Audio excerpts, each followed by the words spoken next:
Hello and welcome to Cucina Pazzo. Tonight we're going to be making some chocolate syrup to go with the chocolate waffles and the coconut whipped cream that I'm going to make tonight. 3 separate videos. So you're going to need a pot for your chocolate syrup. So we are going to put 1/2 cup of sweetener in, and you could double these recipes. So this is monk fruit sweetener from Keto.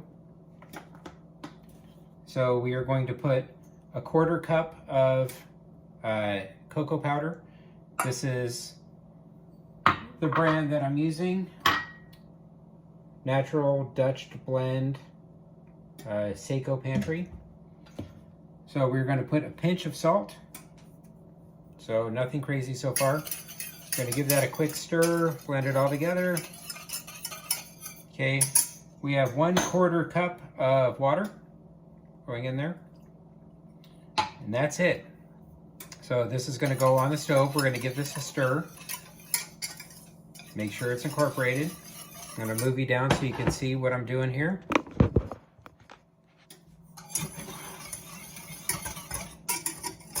So there's no thickener or anything like that in here. So this is something that having it on 6.5 medium high. So we are going to get this up to a simmer. I may turn it down a little bit. I want to make sure it's nice and incorporated. The heating process will help with that too. So when you make this, I don't make a lot. The recipe I originally found calls for double, and it used allulose. I use the monk fruit sweetener, and I like it better. So not a huge fan of allulose, but if it works for you, then you can use that, same quantities. So it seems to be coming together quite well.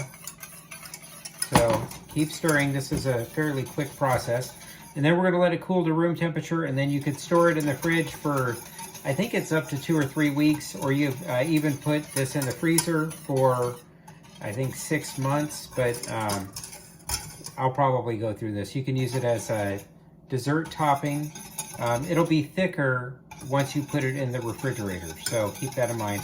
This will seem very thin at the beginning, but I will come back and show you how thick it will be. So, okay, at this point, it's looking very combined. Okay, you want to keep stirring it though; it's getting darker.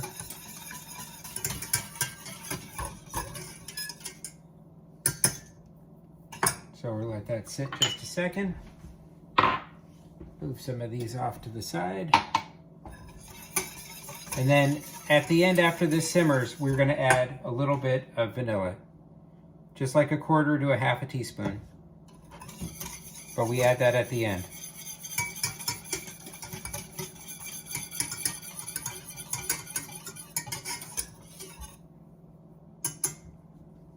So we don't want this to burn. We don't want burnt chocolate.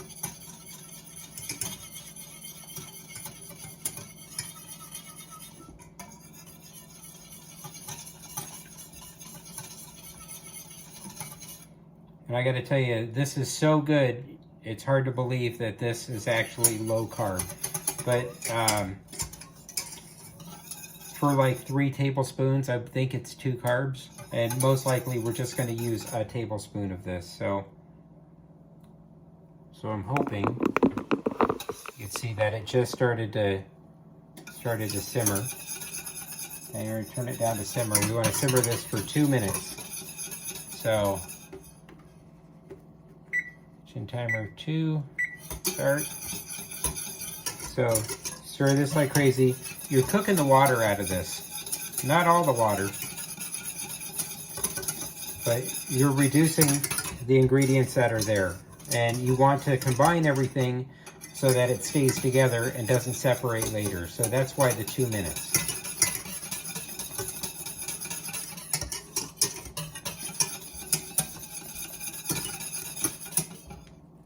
Okay.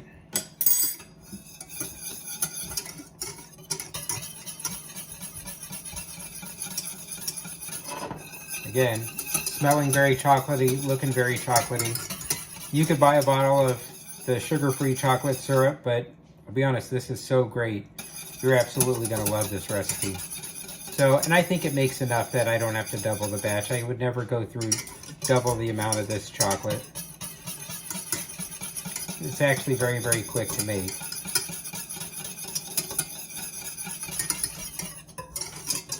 And not too much of a mess, actually. So I always try to scrape in the corners of the pot.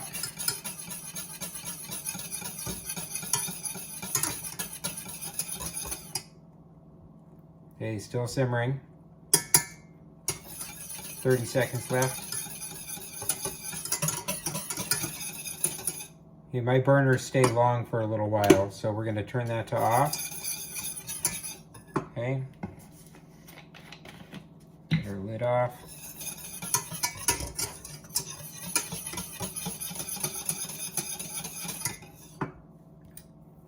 Okay. We're at 5 seconds. That's about a teaspoon. That's all right.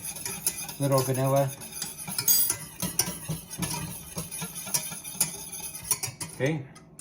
Here we go. We got chocolate syrup, okay? So we're going to move this off the heat. We're going to work on our next project.